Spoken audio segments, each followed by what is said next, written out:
Good morning everyone. सो आज का जो हमारा टॉपिक है दैट इज जो टेस्ट हुआ था संडे को, उसका आज डिस्कशन हम लोग करेंगे। कुछ क्वेश्चंस को देखेंगे कि कौन कौन से क्वेश्चंस थे, उनके क्या ऑप्शंस होने चाहिए और क्यों होने चाहिए। ठीक है, पहला चीज हम लोग ये करेंगे, फिर रिमेनिंग जो हम लोग का चैप्टर था उसको हम फिर कंटिन्यू करेंगे। तो अगर मैं टेस्ट पे आता हूँ, ठीक है, मैं अगर टेस्ट पे आता हूँ तो मैं क्वेश्चंस निकाल लेता हूँ ताकि आपको पता चलेगा। ठीक है, पहला जो क्वेश्चन था आपका टेस्ट का, दैट इज पर ऑक्सीजोम जो है इट कंटेन्स, ठीक है, एंजाइम्स के नाम थे पहले जो थे। पहला क्वेश्चन, पहला हाइड्रोलाइटिक एंजाइम उसमें लिखा हुआ था। ठीक है, सेकंड जो ट्रांसफरेज था, आइसोमेरेज था, एंड ऑक्सीडेज। तो आप जानते हो कि पर ऑक्सीजोम जो है मेनली वो फोटो रेस्पिरेशन, या हम कह सकते हैं कि मेनली वो ऑक्सीडेशन में हेल्प करते हैं। ऑक्सीडेज एंजाइम उसके अंदर प्रेजेंट रहता है। ठीक है, तो ऑप्शन उसका फोर्थ नंबर होगा। नेक्स्ट क्वेश्चन, सेकंड क्वेश्चन था factory of ribosome.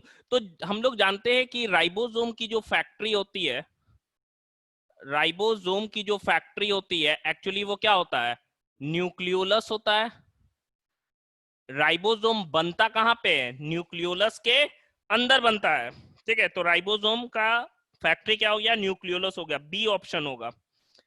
Next question था self duplication of does not occur in. ठीक है, सेल्फ डुप्लीकेशन जो है वो नहीं होता है, किन में नहीं होगा, तो ऑप्शन है आपके, तो mitochondria, centriole, next chloroplast and ribosome. ठीक है, चार ऑप्शन है, तो किन में नहीं होगा डुप्लीकेशन। तो हम जानते हैं mitochondria and chloroplast are semi autonomous organelles, that's why they contain its own protein synthesis machinery, DNA RNA and DNA RNA होता है। तो एक्चुअली उसका डुप्लीकेशन हो सकता है। ठीक है, ऑप्शन क्या होगा, सेंट्रियोल भी आप जानते हो एस फेज में सेल साइकिल अभी हम लोग पढ़ रहे हैं, तो उसमें देखे कि एस फेज में क्या है, सेंट्रियोल डुप्लीकेट करता है, राइबोसोम डुप्लीकेशन नहीं होता है। ठीक है, तो ऑप्शन होगा डी, राइबोसोम। नेक्स्ट है in which tubulin protein is not present. किसमें नहीं होता है ट्यूबुलिन प्रोटीन, तो options are plasma membrane, cilia, flagella and microtubules. आप जानते हो माइक्रोट्यूब्यूल्स ही बनाते हैं क्या, सीलिया और फ्लैजिला, एंड माइक्रोट्यूब्यूल्स कंटेन्स, और वो क्या चीज से बने होते हैं, ट्यूबुलिन प्रोटीन से बने होते हैं। प्लाज्मा मेम्ब्रेन में कोई अभी तक हम लोग जिक्र नहीं है कि प्लाज्मा मेम्ब्रेन का जो है वो क्या है, माइक्रोट्यूब्यूल से बना हुआ है या ट्यूबुलिन प्रोटीन से बना हुआ है। तो ऑप्शन क्या होगा आपका, प्लाज्मा मेम्ब्रेन। ठीक है, नेक्स्ट है किसमें सेंट्रियोल एब्सेंट होता है। तो अगर मैं बात करूं कि किसमें सेंट्रियोल एब्सेंट होगा, तो options are, first one is epithelial cell, gland cell, liver cell, nerve cell. तो हम जानते हैं कि सारे सेल्स एनिमल सेल्स में हैं, लेकिन नर्व सेल को हम जानते हैं कि nerve cell are not can not divide. Nerve cell brain में जितना at the time of birth बन जाते हैं neurons, due to absence of centriole nerve cell divide नहीं होता है। इसीलिए देखो कि हमारा कोई भी पार्ट, मान लो कि हमको कहीं पे भी कट लगता है, ठीक है, बॉडी में कहीं पे भी कट लगेगा, वो हील हो जाता है, क्योंकि वो पार्ट क्या होता है, रिपेयर कर लेता है अपने आप को। क्यों, क्योंकि उसमें डिवीजन होता है। लेकिन एक बार ब्रेन हमारा डैमेज होता है तो वो रिपेयर नहीं हो पाता है, उसको सिर्फ हम क्या करते हैं, सिर्फ कंडीशन प्रोवाइड करते हैं कि उसमें इलेक्ट्रिसिटी और दौड़े। इसलिए देखो जो ब्रेन जिसका खराब होता है उसको शॉक दिया जाता है, कि न्यूरॉन्स में एक्चुअली, हम लोग पढ़ेंगे भी, न्यूरॉन्स में एक्चुअली इलेक्ट्रिकल कंडक्शन होता है। तो वो इलेक्ट्रिकल कंडक्शन क्या हो, तेज हो, उसी चलते क्या दिया जाता है, उसको इलेक्ट्रिक शॉक दिया जाता है। लेकिन आप देखो नर्व सेल जो है वो जितने बॉडी में बन जाते हैं एक बार, जिंदगी भर में क्या होता है, उसका डीजनरेशन होता है, नए नर्व सेल्स कभी नहीं फॉर्म करते due to absence of centriole. तो ऑप्शन इज क्या होगा, नर्व सेल। नेक्स्ट वही है पर ऑक्सीजोम पे। नेक्स्ट क्वेश्चन आपका था question number 6, that is the peroxisomes are associated with the phenomenon of. क्या इसमें होता है, तो हम जानते हैं प्लांट में फोटो रेस्पिरेशन में हेल्प करता है, एंड एनिमल में वो क्या है, हाइड्रोजन पर ऑक्साइड का डिग्रेडेशन कराता है। हम लोगों ने पढ़ा था H2O2 को वो H2O और O2 में तोड़ता है। ठीक है, तो option is D, option will be D. Next है which of the following term is highly specialised peroxisomes. तो हम जानते हैं कि हाईली स्पेशलाइज्ड परऑक्सीजोम्स जो होते हैं वो एक्चुअली हम ग्लाइऑक्सीजोम्स को क्या बोलते हैं, हाईली स्पेशलाइज्ड परऑक्सीजोम्स। नेक्स्ट है 8th नंबर क्वेश्चन था जो आपका, red colour of tomato and chilli. तो हम जानते हैं कि रेड कलर जो होता है, मैंने बताया था कि ग्रीन कलर क्लोरोप्लास्ट के चलते होता है, ग्रीन को छोड़ के दूसरा जो कलर होता है वो क्रोमोप्लास्ट के चलते होता है। तो क्लोरोप्लास्ट वाला तो ऑप्शन होगा ही नहीं, ल्यूकोप्लास्ट होगा ही नहीं, तो हमारे पास दो ऑप्शन बचते हैं। पहला क्या, ज़ैंथोफिल के में का प्रेजेंस किस में, क्रोमोप्लास्ट में, दूसरा लाइकोपिन का प्रेजेंट क्रोमोप्लास्ट में। तो आप जानते हो, मैंने बताया भी था, मैंने वो चीज लिखवाया नहीं था लेकिन मुंह से मैंने बताया था कि लाइकोपिन का एक्चुअल में प्रेजेंट क्या चीज में, क्रोमोप्लास्ट में। यही डिसाइड करता है क्या चीज, यही डिसाइड करता है आपका कलर ऑफ टोमेटो और चिली, ठीक है।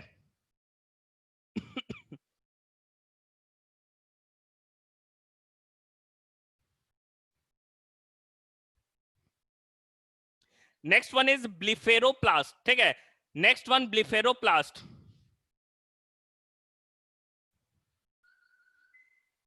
अमरजीत आपको आवाज आ रही है? स्क्रीन नहीं आ रहा है उसको। अमरजीत क्या प्रॉब्लम है, आप चैट में बोल सकते हो। क्या क्या दिक्कत आ रही है आपको, समझ में नहीं आ रहा है? आप अनम्यूट होके बोल सकते हो।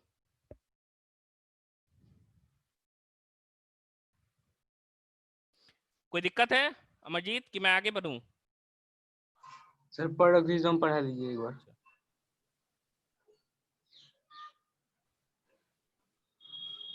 पैरोक्सिज्म पढ़ा दीजिए सर एक बार।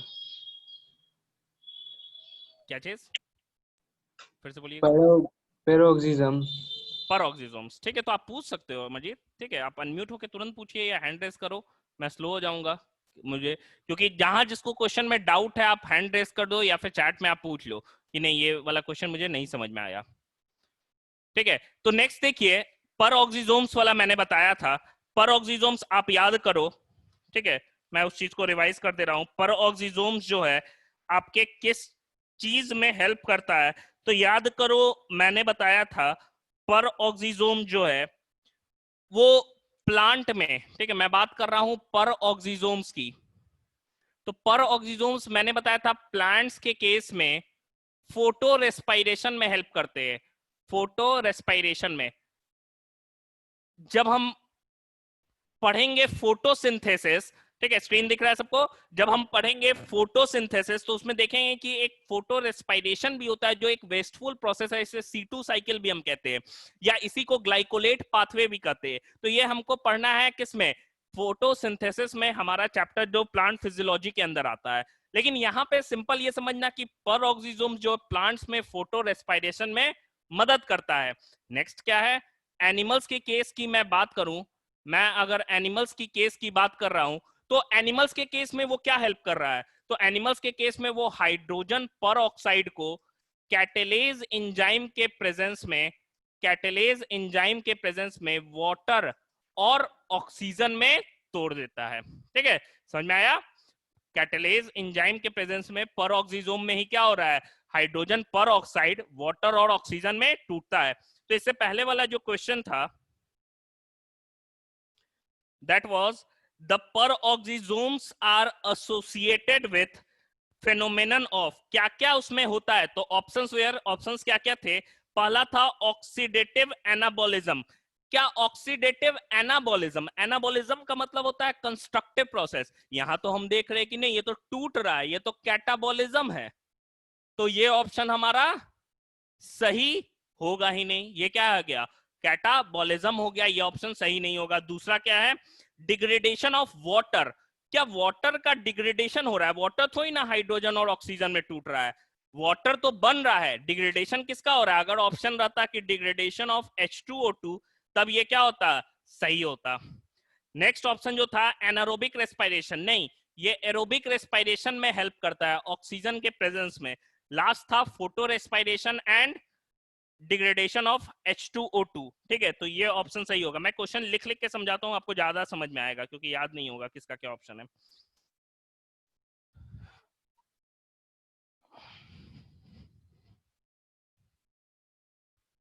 नेक्स्ट जो क्वेश्चन नंबर 7 था, 7 नंबर क्वेश्चन था विच of the following, question number 7 जो था क्वेश्चन था विच of the following, which of the following,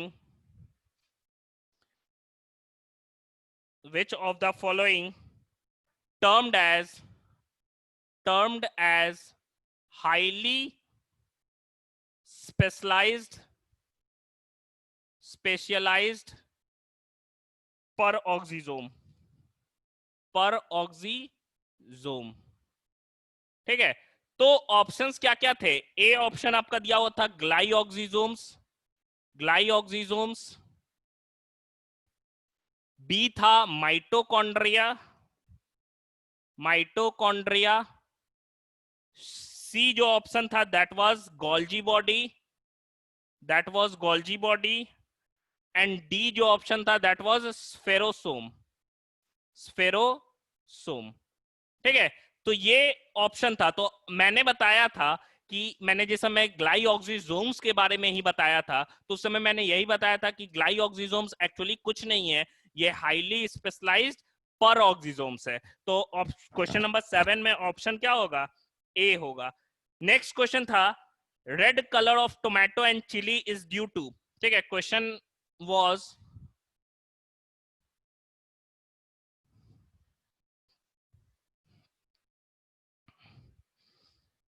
question number 8 was red colour जो है किसका? टोमेटो का एंड चिली का, किसके कारण से होता है? ये क्वेश्चन है। ऑप्शंस क्या क्या आपके दिए हुए थे? ऑप्शन आपके थे, फर्स्ट ऑप्शन दिया हुआ था लाइकोपीन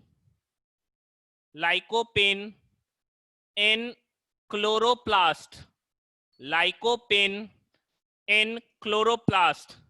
सेकंड जो ऑप्शन था आपका that is xanthophyll in chromoplast. Third जो ऑप्शन था that was lycopene in chromoplast.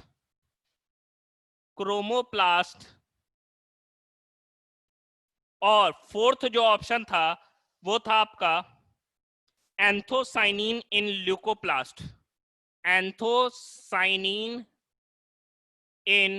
Leucoplast. ये आपका था, ठीक है।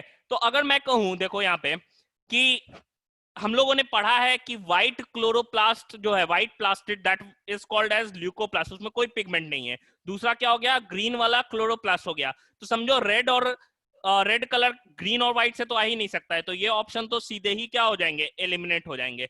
इस मेथड को एलिमिनेशन मेथड कहते हैं, जो कि आपके क्वेश्चंस, आप समझो कि आप एग्जाम में अपने क्वेश्चन सॉल्व करोगे तो वहां आप सारे क्वेश्चन नॉलेज बेसिस पे नहीं सॉल्व कर सकते हो, टाइम टेकिंग होगा, तो आप एलिमिनेट करते हो ऑप्शंस को। अब बचा ये और ये। तो मैंने बताया था दोनों ही क्या है? क्रोमोप्लास्ट है। अब क्या ज़ैंथोफिल के कारण होता है या लाइकोपिन के कारण है? तो lycopene actually gives red color to tomato and chili and it is present in chromoplast. That's why this option will be correct. Lycopene in chromoplast. ठीक है, ये क्वेश्चन 8 था। अगर मैं क्वेश्चन 9 की बात करूं, ये समझ में आया सबको? अगर क्वेश्चन 9 की बात करूं, देखो 9th नंबर जो क्वेश्चन दिया हुआ था, क्वेश्चन नंबर 9, वो ये था ब्लिफेरोप्लास्ट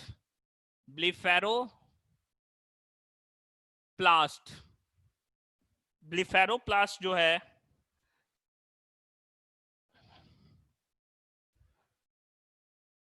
इज अ टाइप ऑफ, ये क्या है? Type of. तो ब्लिफेरोप्लास्ट ऑप्शन जो आपके दिए हुए थे वो था सेंट्रियोल है क्या? सेंट्रियोल। सेकंड जो ऑप्शन दिया हुआ था दैट वाज प्लास्टिड। थर्ड जो ऑप्शन दिया हुआ था दैट वाज सीलिया।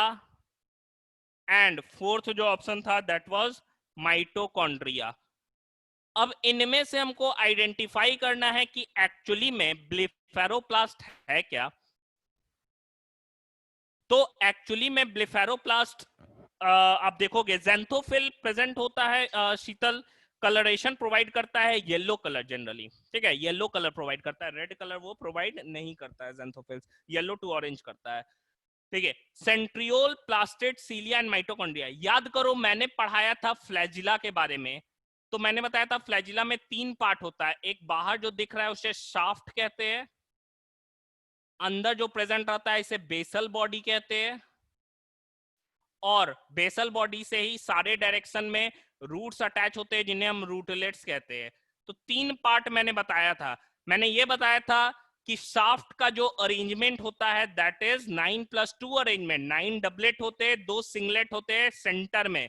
और मैंने बेसल बॉडी को बताया था कि जो बेसल बॉडी होते हैं दैट इज 9+0 अरेंजमेंट, और इसका स्ट्रक्चर कैसा होता है, ये सेंट्रियोल टाइप होता है। और मैंने ये भी बताया था कि बेसल बॉडी का ही दूसरा नाम ब्लिफेरोप्लास्ट या काइनेटोप्लास्ट भी इसे हम लोग कहते हैं। तो एक्चुअली में ब्लिफेरोप्लास्ट क्या हो गया, बेसल बॉडी है, और बेसल बॉडी कैसा अरेंजमेंट होता है, सेंट्रियोल जैसा। तो ये कैसा होगा, सेंट्रियोल जैसा। समझ में आया, ब्लिफेरोप्लास्ट याद करो, मैंने बताया था ये सब चीजों के बारे में। नेक्स्ट क्वेश्चन आपका है, इसी में नेक्स्ट क्वेश्चन जो है आपका, देखिएगा इसको।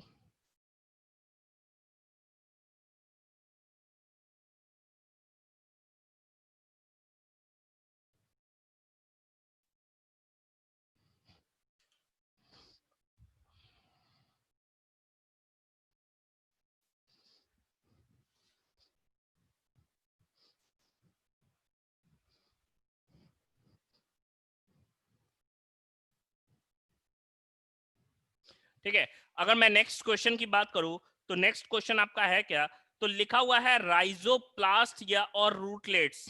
क्वेश्चन नंबर 10 जो था आपका, क्वेश्चन नंबर 10 था राइजोप्लास्ट, राइजोप्लास्ट और रूटलेट्स आर पार्ट ऑफ पूछ रहा है किसका पार्ट है। तो ऑप्शंस आपके दिए हुए थे क्या क्या, सेंट्रियोल, सेंट्रियोल का पार्ट है क्या, दूसरा ऑप्शन आपका दिया हुआ था ये रूट हेयर्स है, रूट हेयर्स है, क्या रूट हेयर्स के पार्ट है। थर्ड जो ऑप्शन था आपका दिया हुआ था सिलियरी अपरेटस, सिलियरी अपरेटस,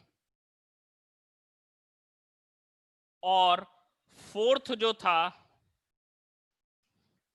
ठीक है, फोर्थ जो ऑप्शन था दैट वाज स्पिंडल।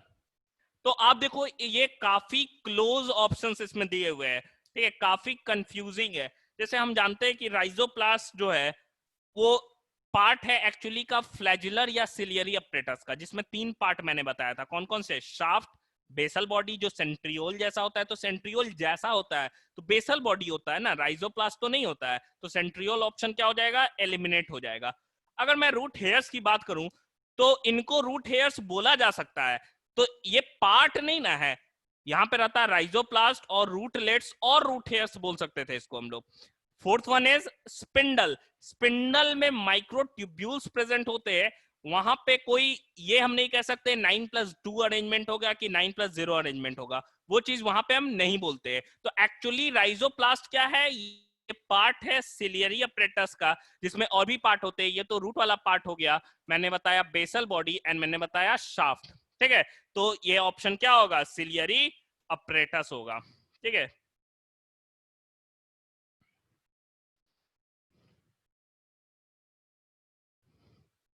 हो गया, नेक्स्ट क्वेश्चन देखो।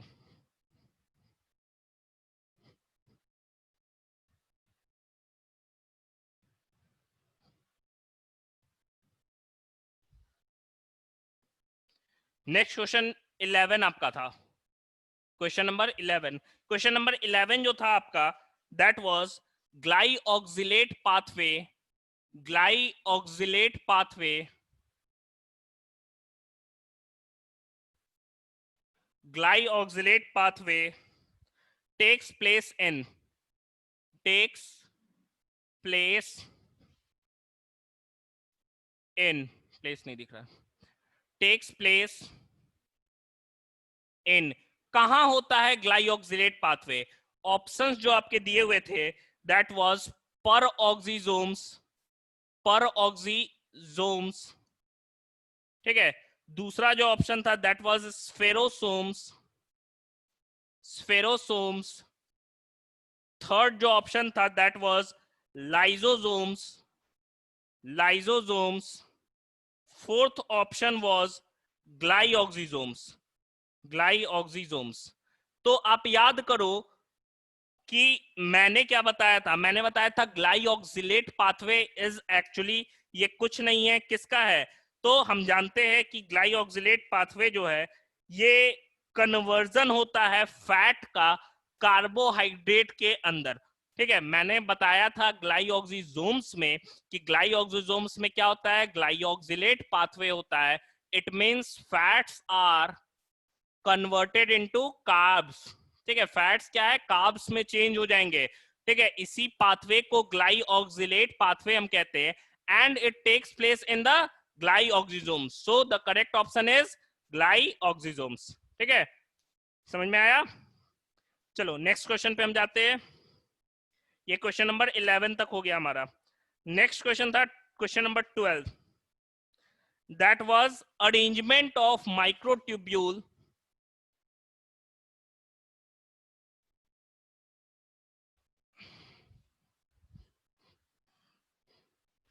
ठीक है, that was question number 12, arrangement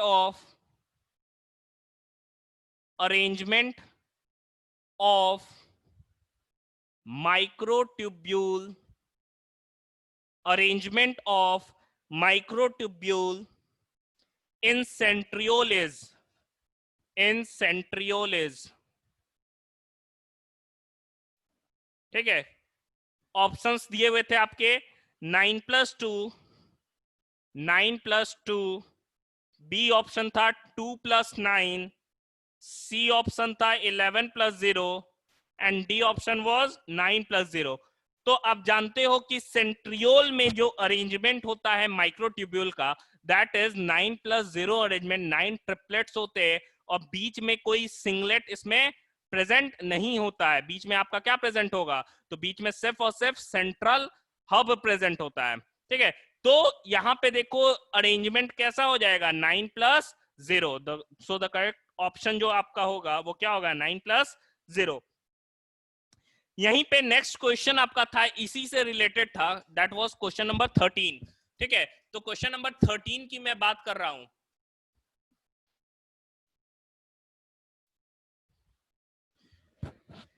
question number जो 13 था, how many longitudinal peripheral fibers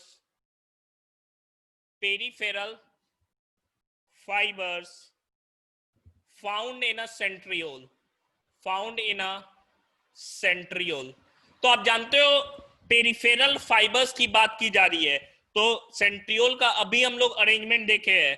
ठीक है, कैसा होता है, तो 9+0 होता है। तो पेरिफेरल में तो 9 होगा ही ना, चारों तरफ बाउंड्री पे कैसा होगा, 9 ट्रिपलेट्स तो प्रेजेंट होते ही है। तो क्या होगा ऑप्शन 9। ठीक है, ये क्वेश्चन नंबर 13 था। Next question number 14,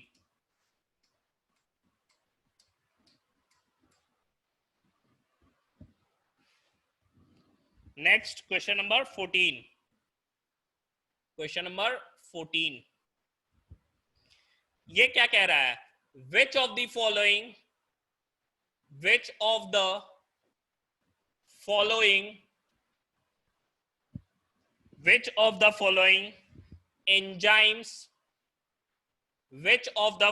enzymes are found in matrix of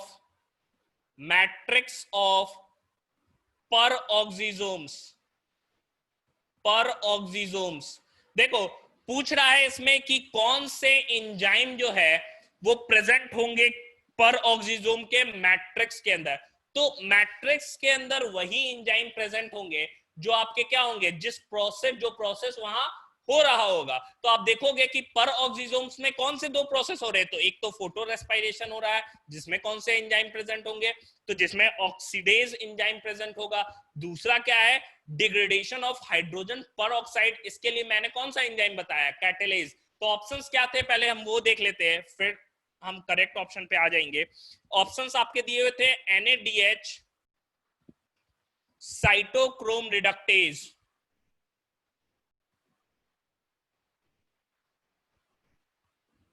B option जो था आपका that was glyoxidases and malate dehydrogenase, malate dehydrogenase. ठीक है, सी ऑप्शन आपका था acid phosphatase, acid phosphatase and isocitric, isocitric lyase, lyses.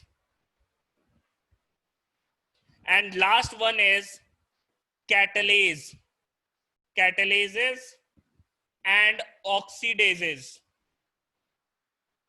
ठीक है, ये ऑप्शंस आपके दिए हुए थे। अब देखो क्वेश्चन जब भी आता है इस तरह के क्वेश्चन जिसमें वो सारे चीजों के बारे में लिखा होता है जो हमको नहीं पता होता है, तब ऐसे क्वेश्चंस को कैसे सॉल्व करते हैं, तो सिंपल सा चीज समझना कि क्वेश्चंस आपके वही आएंगे एग्जामिनेशन में, उन्हीं टॉपिक से आएंगे जो आपको पढ़ाया जाएगा।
देखिए हम आते हैं फिर से, सबको सुनाई दे रहा? देखिए आम, बता रहे थे, हाँ देखिए, वैसे टॉपिक्स आपको वैसे क्वेश्चंस को सॉल्व करना है तो हमेशा याद रखिएगा कि जो चीज आपको पढ़ाया जाएगा उसी टॉपिक से क्वेश्चन रहेगा। जो आपके ऑप्शंस में और आपने अभी तक नहीं पढ़ा है, आप मान के चलना कि वो आपको पढ़ना भी नहीं है। ठीक है, समझना इस चीज को कि अगर मान लो इन सारे एंजाइम्स के बारे में मैंने नहीं पढ़ा है, मैंने जो पढ़ा है सिर्फ मैंने अभी तक कैटेलेज और ऑक्सीडेज का एंजाइम का नाम सुना है, तो आप उसी को करेक्ट करना, वही आपका क्या होगा, सही होगा। अगर जो चीज आप नहीं पढ़े और वो आ गया तो वो ऑप्शंस आपके होंगे भी नहीं, याद रखना इस चीज को। चलिए, तो ये क्वेश्चन था आपका, क्या हो जाएगा, ऑक्सीडेजेस एंड कैटेलेजेस। कैटेलेज किस चीज के लिए इन्वॉल्व हो रहा है, degradation of hydrogen peroxide into water and oxygen. Second, oxidases photo respiration में हेल्प कर रहा है। तो ये देखिए क्वेश्चन नंबर 14 था हमारा।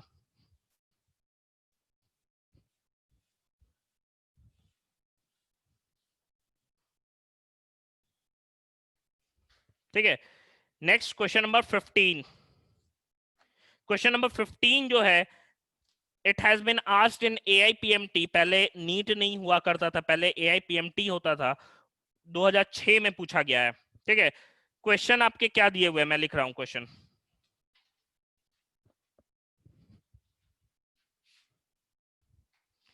क्वेश्चन आप लिखिएगा, सॉरी लिखिएगा नहीं, देखिए यहाँ पे question number 15, which of the following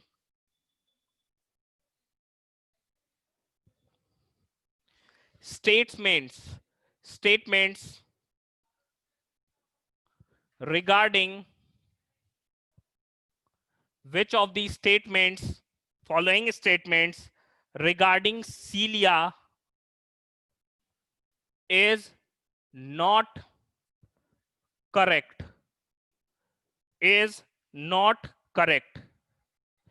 A option क्या दिया हुआ था देखिएगा, सीलिया कंटेन्स। कभी भी ऐसा आएगा ना तो हड़बड़ में जो ऑप्शन आपको सही लग रहा है वो सही करके मत आ जाना, पहला ऑप्शन इसमें सही होता है। क्वेश्चन आपका नॉट लगाया है इसमें, मतलब आपको पहला देखिएगा आपको लगेगा कि ये ऑप्शन तो होता ही है, सही मार्क आ गए, लेकिन क्वेश्चन आप एक बार में सही पढ़ लीजिए, नॉट लगाया हुआ है इसमें, मतलब एक ही ऑप्शन ऐसा होगा जो नहीं सही होगा, बाकी सारे सही होंगे। ठीक है, सीलिया contains an outer of 9 doublets surrounding 2 singlets,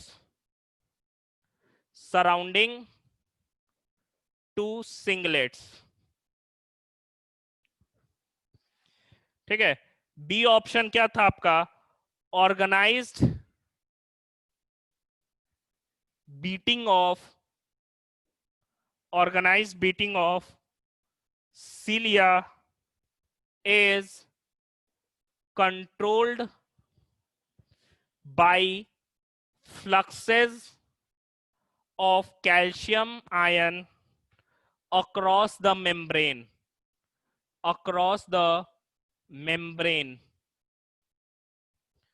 C option क्या था, Celia are hair like cellular appendages,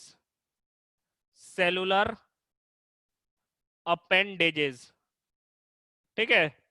और लास्ट आपका डी ऑप्शन दिया हुआ था, माइक्रोट्यूब्यूल्स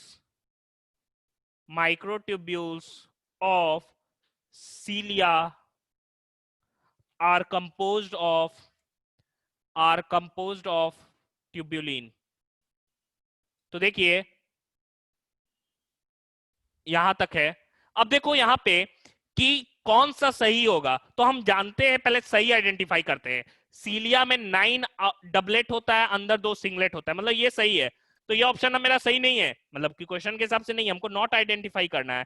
दूसरा देखो, organize beating of cilia is controlled by fluxes of calcium ion across the membrane.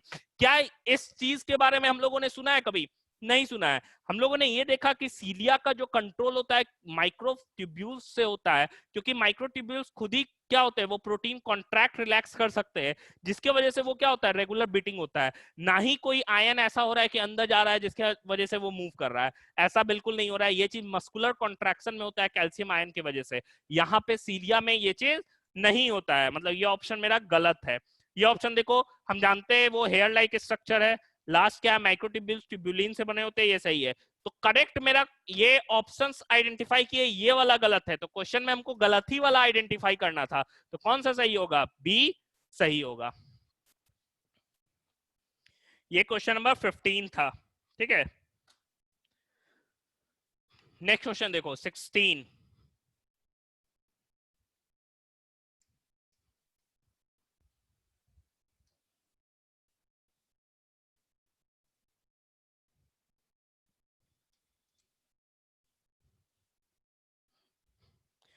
अगर मैं क्वेश्चन नंबर 16 की बात करूं, क्वेश्चन था न्यूक्लियर पोर्स गार्डेड बाय, किस चीज से गार्ड किया जाता है न्यूक्लियर पोर? ऑप्शंस आपके क्या क्या दिए हुए थे, आप देखो यहां पे ऑप्शंस दिए हुए थे, डीएनए, ऑप्शंस था बी एन्युलस, ऑप्शन सी था प्रोटीन, ऑप्शन डी था नन।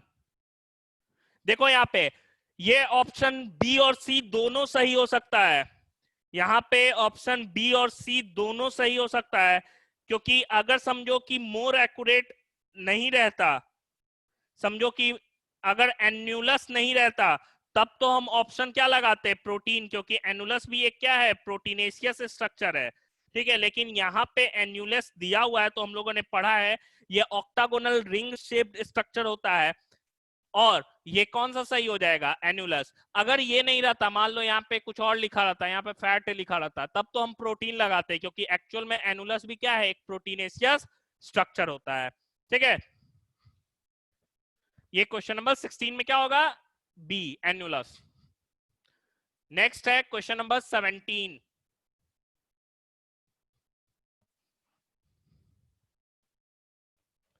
क्वेश्चन नंबर 17,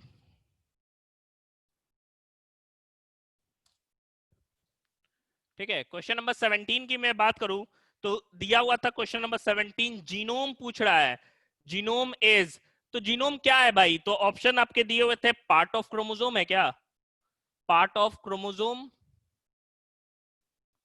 नेक्स्ट क्या है, बी, हाफ क्रोमोसोम को कहते हैं क्या, क्या आधे क्रोमोसोम को हम कह रहे हैं, नहीं, हमने जो पढ़ा था वो ये पढ़ा था कि हाफ सेट ऑफ क्रोमोसोम या सिंगल सेट ऑफ क्रोमोसोम को हम कहते हैं, ठीक है। टोटल डीएनए को बोलते हैं क्या, टोटल डीएनए इन सेल, तो टोटल डीएनए को नहीं बोल रहे, उसमें दोनों पार्ट आ जाएगा। एक complete set of chromosome, complete set कह रहे हैं क्योंकि सेट कंप्लीट का मतलब क्या हो गया, 23, मतलब हाफ, एक सिंगल सेट की पूरी बात की जा रही है, डबल सेट होगा तो डिप्लॉयड बोलेंगे। तो a complete set of chromosome, set of chromosome. तो आप देखो यहां पे कि जीनोम को हम डिफाइन ही करते हैं सिंगल सेट ऑफ क्रोमोसोम को, तो सिंगल सेट होगा मतलब क्या हुआ, वो पूरा का पूरा सेट क्या होना चाहिए, कंप्लीट होना चाहिए, तो ये क्या होगा option, a complete set of chromosome, ठीक है। ये क्वेश्चन 17 था। Next question 18।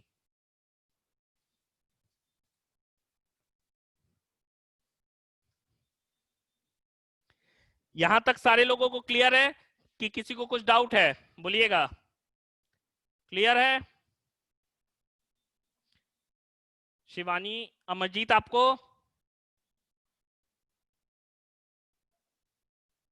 ईशांत, अर्चिता, ऋतिक, आपने टेस्ट दिया था,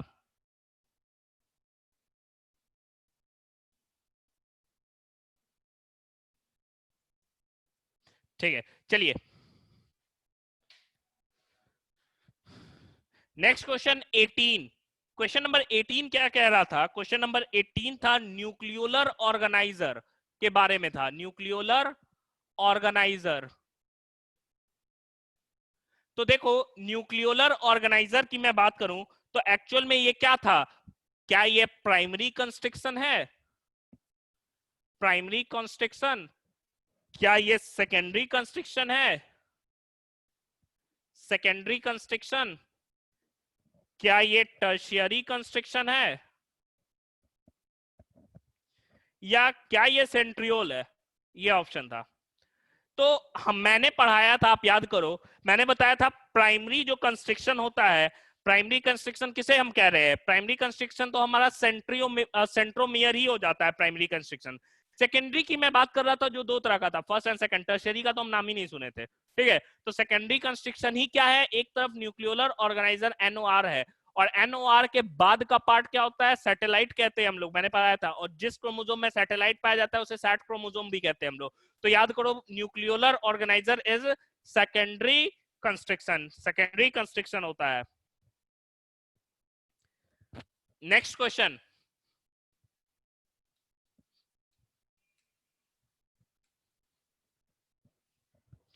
नेक्स्ट क्वेश्चन आपका क्या था, क्वेश्चन नंबर 19, काइनेटोकोर्स के बारे में पूछा जा रहा था, काइनेटोकोर्स इज प्रेजेंट इन, तो काइनेटोकोर कहां प्रेजेंट होता है, तो हम जानते हैं वो सेंट्रोमियर में प्रेजेंट होता है कि कहां प्रेजेंट होता है, तो ऑप्शंस के हिसाब से आपका आंसर चेंज हो जाता है। देखिएगा, आपको हमेशा बेस्ट ऑफ 4 आइडेंटिफाई करना है किसी भी ऑब्जेक्टिव एग्जामिनेशन में, ठीक है। उन ऑप्शंस में से जो सबसे सही है वो आइडेंटिफाई करना होता है, mitochondria, spherosome, third one is chromosome, chromosome, and fourth one is flagella. तो हम जानते हैं माइटोकॉन्ड्रिया में तो नहीं होगा काइनेटोकोर, इसमें भी नहीं होता है, इसमें भी नहीं होता है। जानते हैं क्रोमोसोम का पार्ट होता है सेंट्रोमियर पे, वो दो डिस्क शेप स्ट्रक्चर प्रेजेंट होते हैं जो कि स्पिंडल फाइबर्स, जो कि हम लोग अभी पढ़ेंगे भी सेल साइकिल में, कि स्पिंडल फाइबर्स के अटैचमेंट में काम आते हैं। तो ये क्वेश्चन नंबर 19 था हमारा। तो ऑप्शन क्या होगा? क्रोमोसोम।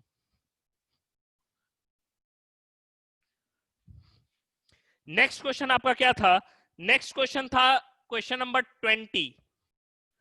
ट्रू क्रोमोसोम आइडेंटिफाई करना था, ट्रू क्रोमोसोम। ठीक है, तो ट्रू क्रोमोसोम्स में, true chromosomes absent in prokaryotes.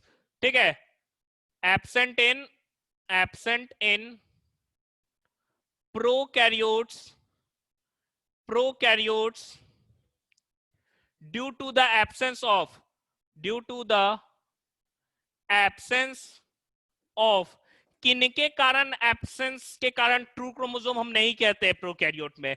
तो प्रोकैरियोट में ट्रू क्रोमोसोम मेनली किस चीज के लिए होता है? कि क्रोमोसोम पूरा कहेंगे कि अगर उसमें डीएनए हो, उसमें आरएनए हो, उसमें प्रोटीन हो, ठीक है, डीएनए प्रोटीन, एंड वो प्रोटीन कैसा होना चाहिए? हिस्टोन के साथ साथ नॉन हिस्टोन। मतलब नॉर्मली प्रोकैरियोट्स में हिस्टोन एब्सेंट होता है, इसी वजह से उसके क्रोमोसोम को ट्रू क्रोमोसोम हम नहीं कहते हैं। तो ऑप्शंस भी आपके क्या क्या दिए हुए थे? ऑप्शन दिए होते हैं, क्या न्यूक्लियस के एब्सेंस के कारण हम क्रोमोसोम को फॉल्स क्रोमोसोम बोलते हैं? तो नहीं, न्यूक्लियोलस ये तो होता ही नहीं है उसमें। तो क्या इसके कारण? नहीं। Third one is histone, and fourth जो था वो ऑल दिया हुआ था। ठीक है, तो हिस्टोन होगा इसमें। ज्यादातर केस में आपका जिसमें all of the above answer होता है, वो 90% केस में सही होता है, 10% में नहीं होता है। वो 10% में ये है, यहाँ ऑल का मतलब ये जरूरी नहीं है कि सब ऑल लगा देंगे। यहाँ पे किसके कारण? यहाँ एग्जैक्टली क्रोमोसोम का जिक्र हो रहा है, यहाँ न्यूक्लियस के ऑर्गेनाइजेशन का जिक्र ही नहीं है। तो हम न्यूक्लियस और न्यूक्लियोलस का कोई मीनिंग ही नहीं रह जाता है। यहाँ सिंपल हमको किस चीज के बारे में हम जान रहे हैं? हम क्रोमोसोम के बारे में देख रहे हैं। तो क्रोमोसोम के स्ट्रक्चर में मेनली हिस्टोन के एब्सेंस के कारण ही उसको ट्रू क्रोमोसोम नहीं बोल रहे हैं हम लोग। ठीक है, इसमें ऑल ऑप्शन नहीं होगा। Next question, question number 21।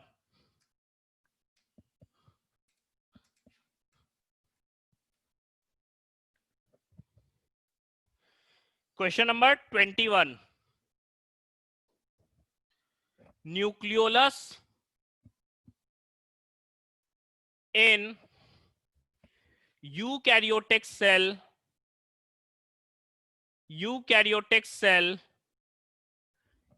Eukaryotic cell में न्यूक्लियोलस कैसा होता है? क्या वो नॉन लिविंग होता है? तो हम जानते हैं कि जितने भी ये न्यूक्लियोलस भी न्यूक्लियस का ऑर्गेनेल के रूप में काम कर रहा है, तो वो कोई सिंथेसाइज कर रहा है ना, बना रहा है, तो वो जरूर क्या होगा? लिविंग होगा। ठीक है, दूसरा gene pool, sorry sorry sorry, second option gene pool नहीं था। Second option was visible at metaphase, visible at metaphase. Third one जो ऑप्शन था आपका, bounded by a membrane, bounded by A membrane. Fourth option आपका था site of packaging of rRNA with proteins. देखो थोड़ा relation हमेशा याद करो, ब्रॉड वे में पढ़ाई करो, लिंक्ड करके, इंटरलिंक नहीं करोगे तो बहुत दिक्कत होगा। देखो यहाँ पे नॉन लिविंग नहीं है, ये तो हम आइडेंटिफाई कर लिए। क्या विजिबल है मेटाफेज पे न्यूक्लियोलस? तो अभी हम लोगों ने पढ़ा था सेल साइकिल में कि प्रोफेज में न्यूक्लियोलस क्या हो जाता है? एंड ऑफ प्रोफेज डिसॉल्व हो जाता है, और टीलोफेज में फिर नजर आएगा लास्ट स्टेज में। तो मेटाफेज में तो न्यूक्लियोलस होगा ही नहीं। नेक्स्ट है बाउंडेड बाय अ मेम्ब्रेन। हम लोगों ने पढ़ा है कि न्यूक्लियोलस क्या है? नॉन बाउंडेड ऑर्गेनेल है, या नॉन मेम्ब्रेन बाउंडेड ऑर्गेनेल है। इसके ऊपर क्या है? कोई भी मेम्ब्रेन नहीं होता है आपका। ठीक है, तो ये भी क्या होगा? गलत होगा। लास्ट देखो, हम लोगों ने पढ़ा न्यूक्लियोलस क्या बनाता है? राइबोसोम। अब राइबोसोम तो यहाँ नहीं लिखा हुआ है, यहाँ तो आरआरएनए विद प्रोटीन्स लिखा हुआ है। तो याद करो, मैंने जब राइबोसोम पढ़ाया था तो ये बताया था कि राइबोसोम क्या चीज से बना होता है? राइबोसोमल आरआरएनए या राइबोसोमल आरएनए एंड प्रोटीन से बना होता है। तो यहाँ पे राइबोसोम के बजाय क्या लिखा हुआ है, आरएनए विद प्रोटीन्स, इसी को ना पैक करके क्या बनाएगा, राइबोसोम। तो न्यूक्लियोलस क्या है, तो राइबोसोम को बनाने का काम कर रहा है। तो ये क्या है, site of packaging of RNA with protein. ठीक है, समझ में आया। तो ऑप्शन आपका क्या होगा, लास्ट।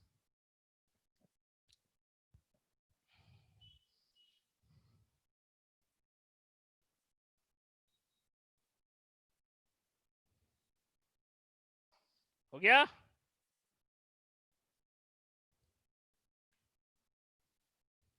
नेक्स्ट देखिए, ये क्वेश्चन नंबर हमारा 21 था।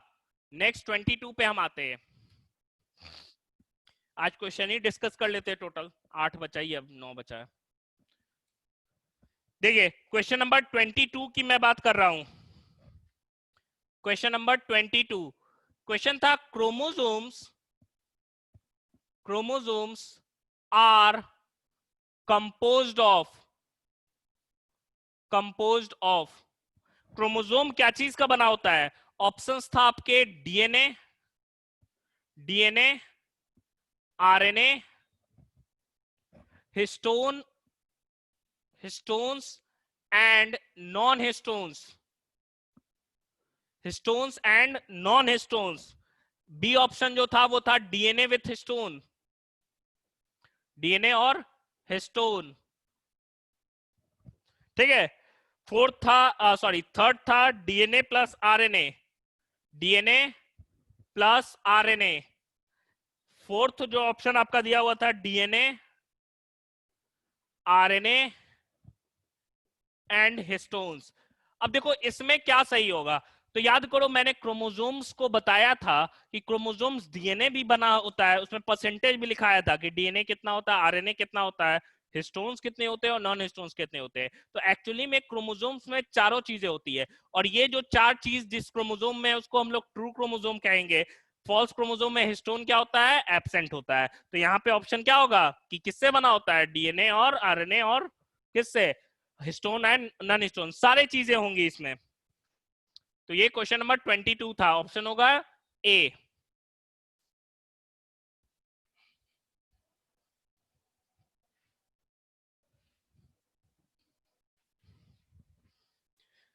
नेक्स्ट देखो question number 24, highest arm ratio,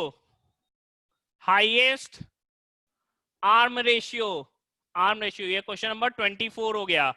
highest arm ratio, याद करो मैंने वहां पे ये चीज रोक के बताया भी था कि आर्म रेशियो हाईएस्ट किस केस में होता है, कोई बताएगा किस केस में होता है आर्म रेशियो हाईएस्ट, बताइए।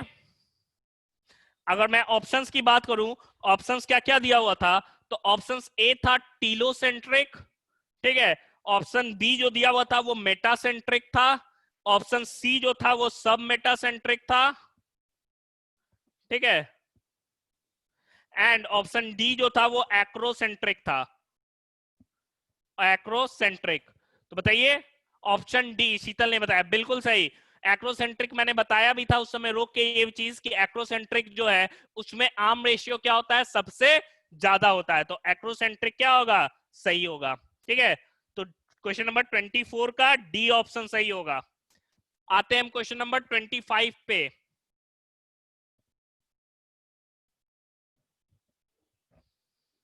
क्वेश्चन नंबर 25, अगर क्वेश्चन नंबर 25 की मैं बात करूं, तो क्वेश्चन वाज द न्यूक्लियोलर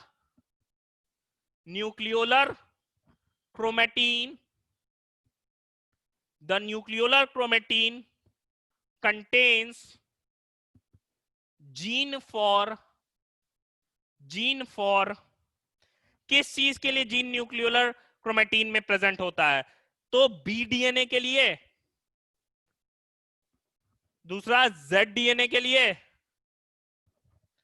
तीसरा सी आरएनए के लिए, एंड डी जो था वो सैटेलाइट डीएनए या सैट डीएनए लिखा हुआ था, ठीक है। ये चीज समझना। तो हम लोगों ने अभी तक बी डीएनए जेड डीएनए के बारे में सुना ही नहीं है। हम लोग मॉलिक्यूलर बेसिस ऑफ इनहेरिटेंस 12 में जो चैप्टर जेनेटिक्स में है, उसमें एक्चुअली हम लोग देखेंगे कि डीएनए का रोटेशन के हिसाब से कि एंटी क्लॉकवाइज की क्लॉकवाइज में वो रोटेट कर रहा है, उस हिसाब से अलग अलग तरह का डीएनए होता है, कितने उसमें बेस पेयर के बीच का डिफरेंस होता है, ये सब कुछ कैरेक्टरिस्टिक्स है जो कि आपको डीएनए के टाइप को डिसाइड करते हैं। ठीक है, मैक्सिमम डीएनए बी डीएनए होता है, हमारा डीएनए बी डीएनए है। ठीक है, मैक्सिमम हमारे डीएनए में से कुछ पार्ट जेड डीएनए भी होगा, कुछ ए डीएनए भी होगा, लेकिन मैक्सिमम बी डीएनए होता है। वो कैरेक्टरिस्टिक बी डीएनए की हम लोग नेक्स्ट क्लास में करेंगे। यहां पे समझो कि अभी तक हम लोगों ने इसका नाम सुना ही नहीं है, तो ये ऑप्शन क्या होगा, होगा ही नहीं। ठीक है, बात आता है इसका इसका, तो इन दोनों में से क्या सही होगा? तो सैटेलाइट डीएनए की मैं बात करूं तो nucleolar chromatin contains gene for. अब न्यूक्लियोलर क्रोमेटिन बनाता क्या है? देखो सैट डीएनए वहां पे कह रहे हैं जहां पे हम क्या कहेंगे कि सैटेलाइट का फॉर्मेशन हो रहा है, तो वहां पे वो खाली सटने से क्रोमेटिन में वो पार्ट न्यूक्लियोलस का सट रहा है, अटैच हो रहा है, तो वो सैट या सेकेंडरी कंस्ट्रक्शन बना रहा है, एनओआर बना रहा है। लेकिन अगर मैं जीन की बात करूं तो जीन क्या बनाएगा? तो जीन बनाता है क्या चीज? Gene is a part of DNA and DNA always synthesize RNA, and RNA template पे क्या बनना है? प्रोटीन बनना है। इतना समझ में आ रहा है? डीएनए पे क्या होगा? ट्रांसक्रिप्शन होगा आरएनए का, आरएनए पे ट्रांसलेशन होगा प्रोटीन का। तो डीएनए या जीन, जीन क्या है? फंक्शनल पार्ट ऑफ डीएनए को जीन हम लोग कहते हैं, कि वो पार्ट ऑफ डीएनए जो कि क्या बनाएगा? बिल्कुल सही शिवानी, आर आरएनए। तो ऑप्शन आपका क्या होगा? Are RNA. ये क्या बनाता है? हम जानते भी कि राइबोसोम का सिंथेसिस न्यूक्लियोलर क्रोमेटिन करता है, तो राइबोसोम क्या चीज से बना हुआ है? आर आरएनए एंड प्रोटीन से बना हुआ है। ये क्वेश्चन नंबर 25 था हमारा।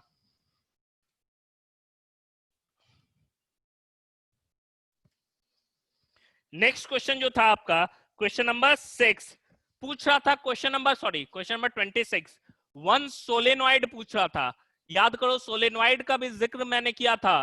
किसका? ऑप्शंस क्या थे कि कितने न्यूक्लियोसोम? तो 8 न्यूक्लियोसोम। बी ऑप्शन दिया हुआ था 6 न्यूक्लियोसोम। सी ऑप्शन है 10 न्यूक्लियोसोम एंड डी ऑप्शन जो था वो 16 न्यूक्लियोसोम। तो कितना न्यूक्लियोसोम के यूनिट मैंने बताए थे? मैंने बोला था 6 न्यूक्लियोसोम्स के जो यूनिट होते हैं वो क्या होते हैं? कंडेंस या कंबाइन होते हैं, और कितने न्यूक्लियोसोम बना रहे हैं? 6 न्यूक्लियोसोम का फॉर्मेशन करते हैं। ठीक है, तो ऑप्शन क्या हो जाएगा? बी। नेक्स्ट क्वेश्चन नंबर 27, यहां देखो क्वेश्चन नंबर 27, ये थोड़ा ट्विस्टेड क्वेश्चन है। पूछ रहा है question, histone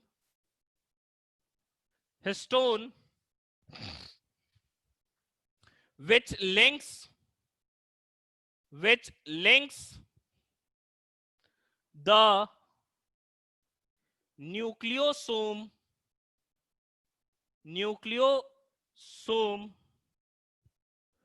together is called क्या ऑप्शन होगा जो न्यूक्लियोसोम को आपस में जोड़ते हैं? H1, बी था H2A, सी जो था H2B, डी था H4। देखो तो इसमें याद करो, ऑक्टामर, न्यूक्लियर ऑक्टामर जो था, ठीक है, या हिस्टोन ऑक्टामर हम कह रहे हैं, तो हिस्टोन ऑक्टामर में क्या था? 4 था, H2A, H2B, H3, H4, ये दो थे, तो टोटल 8 यूनिट है। एंड इसको, इस पे रैप कौन किया था? डीएनए। तो उसको लिंक कौन किया हुआ है एक न्यूक्लियोसोम को दूसरे न्यूक्लियोसोम से? तो बीच में उसको चिपका के कौन रखा है? हिस्टोन। कौन सा? H1। मैंने बताया था कि H1 जो है वो बाइंडिंग के काम आता है, तो ये क्या है? H1 ऑप्शन होगा आपका। ठीक है, फिर नेक्स्ट देखो क्वेश्चन नंबर 28।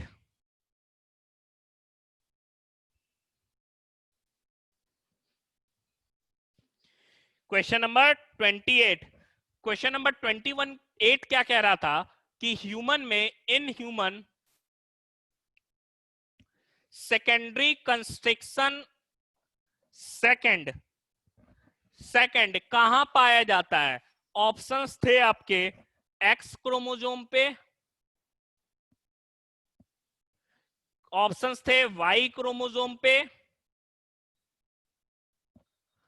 सी ऑप्शन दिया हुआ था 13, 14, 15, 21, 22 क्रोमोसोम पे,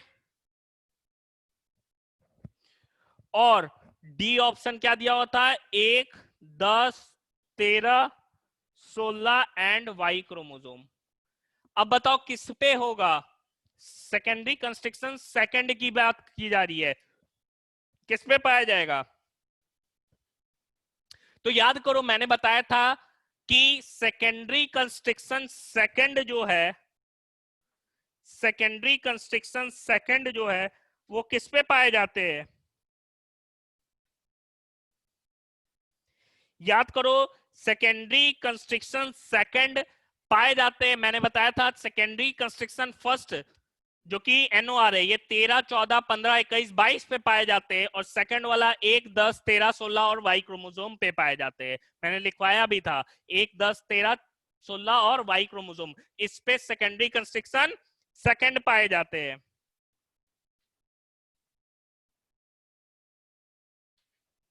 ठीक है, ये क्वेश्चन नंबर 28 हो गया। अगर 29 की मैं बात करूं, 29 की मैं बात करूं, क्वेश्चन नंबर 29, तो ये क्या कह रहा है? ये पूछा था क्रोमेटीन वर्ड या टर्म कौन दिया था? क्रोमेटीन की बात की जा रही थी, ठीक है, सॉरी क्रोमोसोम की बात की जा रही थी, क्रोमोसोम। तो मैंने बताया था क्रोमोसोम के डिटेल स्ट्रक्चर को फ्लेमिंग ने बताया था, लेकिन जो टर्म था that was given by a scientist known as Waldeyer. ठीक है, तो ऑप्शंस भी दिए आपके, क्या वॉल्डेयर, बी ऑप्शन जो था वो स्ट्रैसबर्गर था, ठीक है, ये फैक्चुअल था, तो ऑप्शन क्या होगा? वॉल्डेयर होगा आपका, लिखवाया भी नहीं था मैंने। और लास्ट क्वेश्चन क्या था आपका, देखिएगा यहां पे क्वेश्चन नंबर 30 आपका था हेट्रोक्रोमेटीन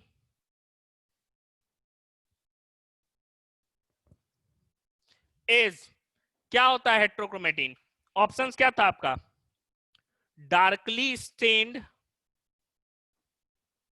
darkly stained, part of chromatin, part of chromatin,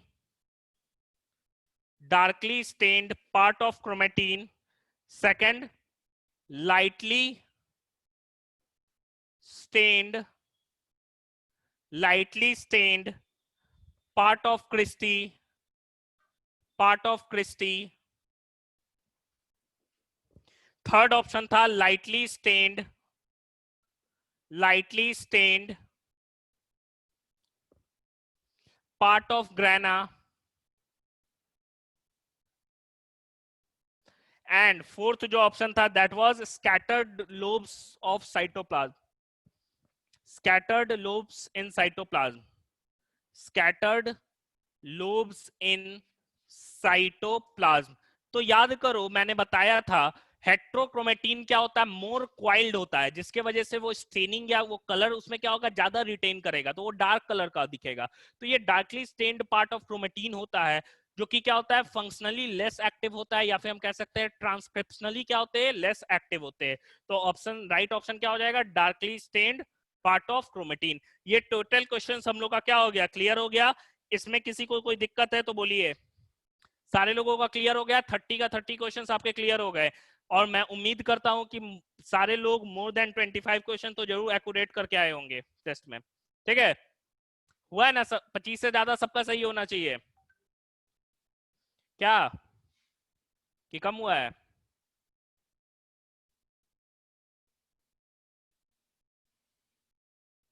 Shivani, शीतल, अर्चिता बताइए, ईशांत।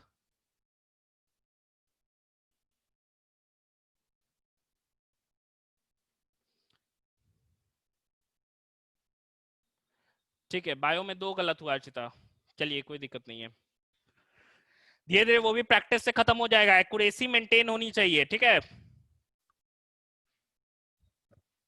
चलिए, तो ये हमारा हो गया, हम टाइम काफी कम बचा है हमारे पास, 10-12 मिनट है। मेटाफेज आज जो रिमेनिंग जो पार्ट था वो हम क्लियर कर लेते हैं। मेटाफेज में जो रिमेनिंग पोर्शन था मैंने बताया भी था कि कुछ पॉइंट रह गए थे, उनको हम लिख लेते हैं। एनाफेज हम नेक्स्ट क्लास में करेंगे पूरा, ठीक है, एनाफेज को हम नेक्स्ट क्लास में करेंगे पूरा, आज मेटाफेज हम लिख लेते हैं।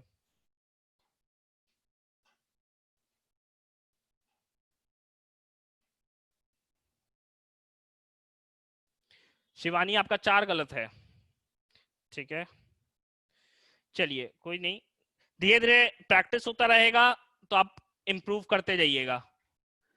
चलिए बात करते हैं आज के टॉपिक में। तो सिंपल मैं हटा देता हूं, एनाफेज टीलोफेज हम नहीं कर रहे आज क्योंकि टाइम नहीं है। हम मेटाफेज के रिमेनिंग टॉपिक को अपने क्लियर कर लेते हैं।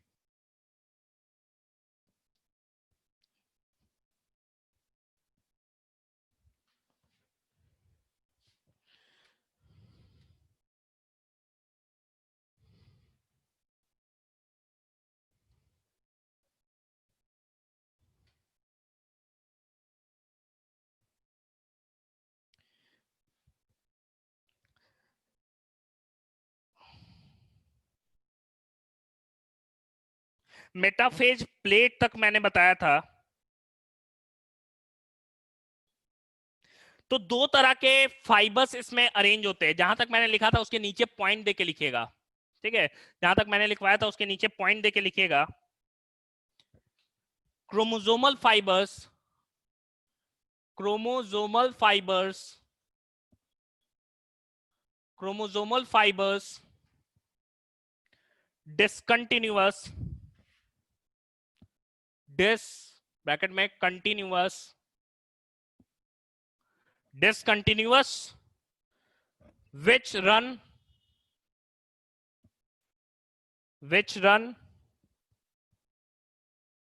from pole to centromere, from pole to centromere,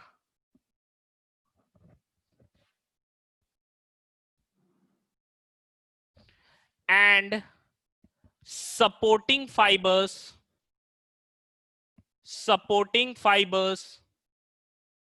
ये कैसे है? तो ये कंटिन्यूअस है, which run from pole to pole, ये कंटिन्यूअस है,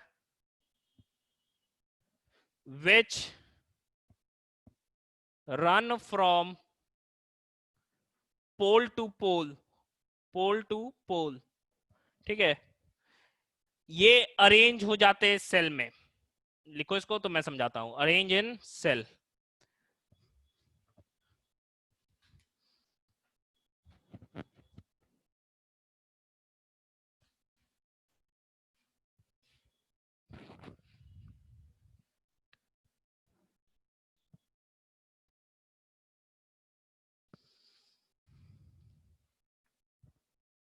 हो गया।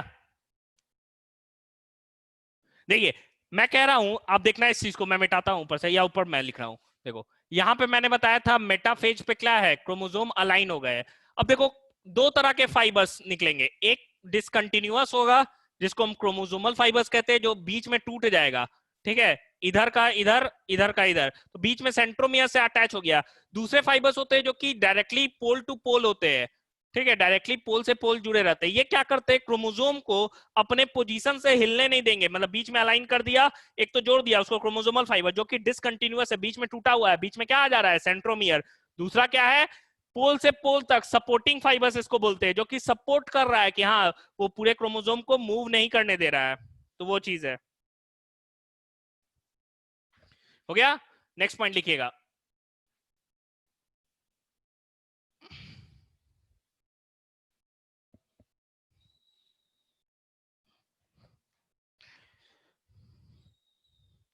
Spindle fibre, spindle fibers are composed of 97% tubulin and 3% RNA। Spindle fibres RNA और प्रोटीन का बना होता है। प्रोटीन में ट्यूबुलिन 97% होता है एंड 3% जो होता है वो क्या होता है, आरएनए प्रेजेंट होता है, ठीक है। सेंट्रोमियर अगर मान लो कि किधर प्रेजेंट होगा, तो अगर अलाइन हुआ है, ठीक है, तो अलाइन हुआ है तो कैसे अलाइन होगा, समझना इस चीज को। बीच में क्या है, टुवर्ड्स इक्वेटर क्या प्रेजेंट होगा, सेंट्रोमियर, और दोनों साइड पोल साइड क्या प्रेजेंट होंगे, ऐसे दोनों पोल के साइड क्या प्रेजेंट होंगे, क्रोमेटिड्स या उसके आर्म प्रेजेंट होते हैं, ठीक है। तो नेक्स्ट पॉइंट हम लिखेंगे,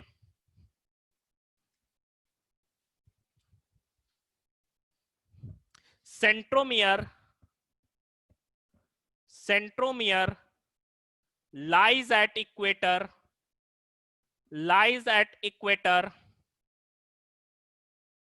and arms remain directed,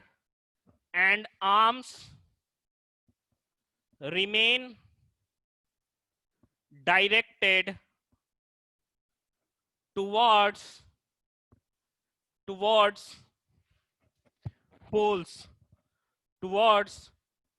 poles, ठीक है, पोल्स की तरफ रहेंगे.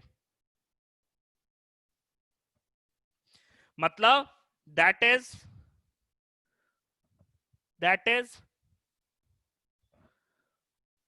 chromosomal एक minute, that is chromosomal fibers have polarity. देखो क्रोमोसोमल फाइबर्स की पोलैरिटी की बात की जा रही है. अब हम कह रहे हैं क्रोमोसोमल फाइबर्स कैसे प्लस माइनस हो रहे हैं. तो सिंपल सा चीज है, हम ये मानते हैं कि क्रोमोसोमल फाइबर्स का वो पार्ट जो कि इक्वेटर से क्या होता है, जुड़ा होता है या इक्वेटर के टुवर्ड्स होता है, उस पार्ट को समझना है. इस चीज को, ये वाला पार्ट क्रोमोसोमल फाइबर्स का जो इक्वेटर के साइड है उसे प्लस बोलते हैं, जो पोल के साइड है वो क्या होता है, माइनस होता है. तो एक्चुअल में पोलैरिटी होता है, that means that is, या कॉमा देके लिख लेते हैं, सेमीकोलन देके, कि plus and at equator and minus end towards poles, या at pole लिख रहे हैं, at pole. मतलब क्रोमोसोमल फाइबर्स भी क्या होगा, पोलर होगा. कैसे, तो उसका प्लस एंड किधर होगा, इक्वेटर के तरफ, और माइनस एंड किधर होगा, पोल के तरफ.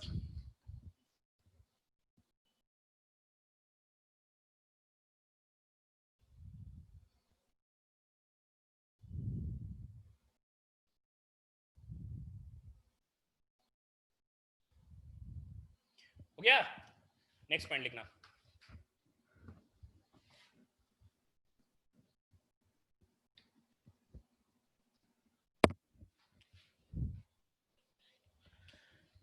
Two chromatids of a chromosome, two chromatids of a chromosome, two chromatids of a chromosome repulse each other,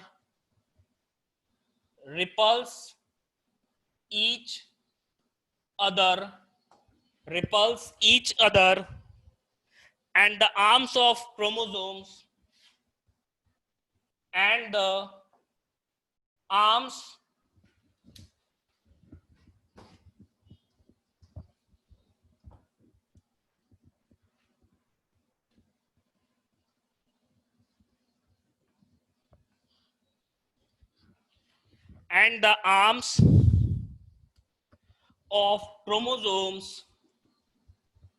of chromosomes are directed towards the opposite poles,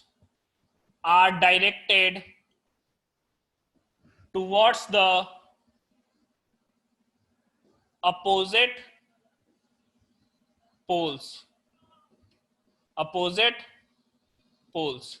देखो सिंपल सा चीज है कि क्रोमेटिड्स जो है वो किधर प्रेजेंट हो रहे हैं, जैसे बीच में अलाइंड हो गया, ठीक है, लिखो इसको, बीच में अलाइंड हो गया, तो वो क्रोमेटिड्स वाला जो आर्म है वो किधर होगा, दोनों अपोजिट. मतलब एक क्रोमेटिड किस साइड होगा, अगर नॉर्थ साइड होगा तो दूसरा वाला क्रोमेटिड दोनों का पार्ट कैसे होगा, साउथ साइड होगा. और बीच में क्या है, सेंट्रोमियर प्रेजेंट होता है. और यहां पहुंच के पूरा का पूरा क्रोमोसोम कंडेंस हो जाता है. ठीक है, हम लिख सकते हैं कंडेंसेशन ऑफ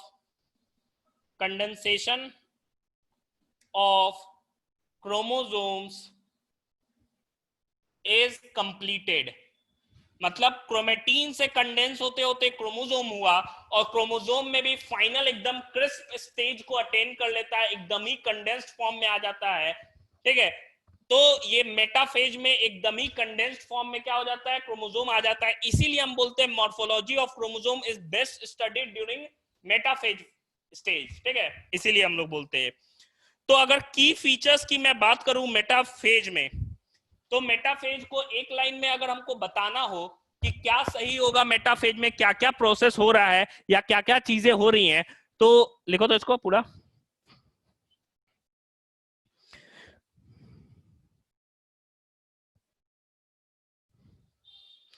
ठीक है, हो गया। नेक्स्ट पॉइंट लिखना।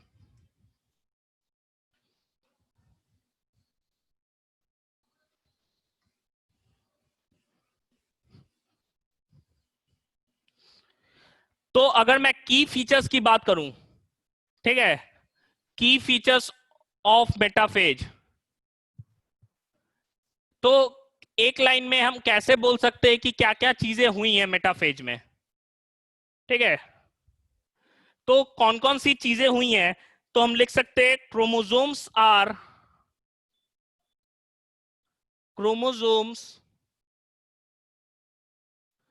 Are moved chromosomes are moved to spindle equator, to spindle equator इसलिए बोल रहे हैं क्योंकि वहां पे स्पिंडल फाइबर्स अटैच होंगे।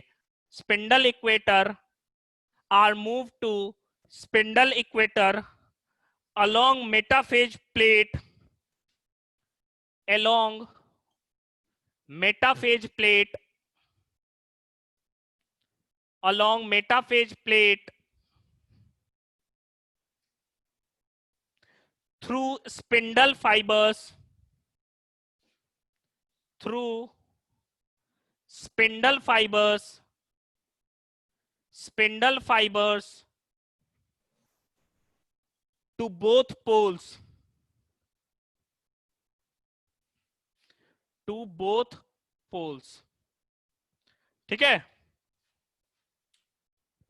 मेटाफेज प्लेट पे कैसे अलोंग हो रहा है, कैसे अलाइन हो रहा है, ठीक है, sorry, to equator and get aligned छूट गया, एंड गेट अलाइंड लिख लेना, गेट अलाइंड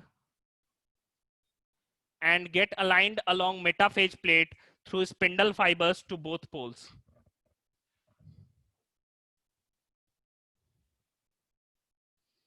ठीक है, ये हमारा मेटाफेज कंप्लीट हो गया। नेक्स्ट हमको पढ़ना है एनाफेज, जो कि शॉर्टेस्ट फेज होता है, सबसे लॉन्गेस्ट प्रोफेज होता है, सबसे शॉर्टेस्ट क्या होता है, एनाफेज होता है। तो यहां तक क्लियर है। आज हम लोगों को काफी टाइम लग गया क्वेश्चंस में, और सही भी है, एक तरह से रिवीजन भी हो गया, एक एक क्वेश्चन क्लियर भी हो गया, 30 का 30 क्वेश्चंस की क्या है, क्या ऑप्शन होगा और दूसरा ऑप्शन जो नहीं है वो क्यों नहीं होगा, ठीक है, ये चीज हो गया। तो मेटाफेज हमारा कंप्लीट हो गया। एनाफेज नेक्स्ट क्लास में करेंगे, एनाफेज एंड टीलोफेज, ये हमारा नेक्स्ट क्लास का टॉपिक ही रहेगा, ठीक है। यस हाँ, चलिए, तो क्लास एंड करते हैं। किसी को कुछ पूछना है? No sir.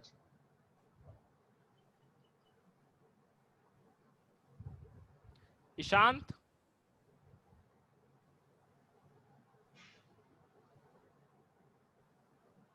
सर हाँ ऋतिक बोलिए। क्लास के बाद आपको कॉल करते हैं, सर कुछ पूछना है। ठीक है, सो मैं क्लास एंड कर रहा हूँ, ठीक है, हम लोग मिलते हैं नेक्स्ट क्लास में।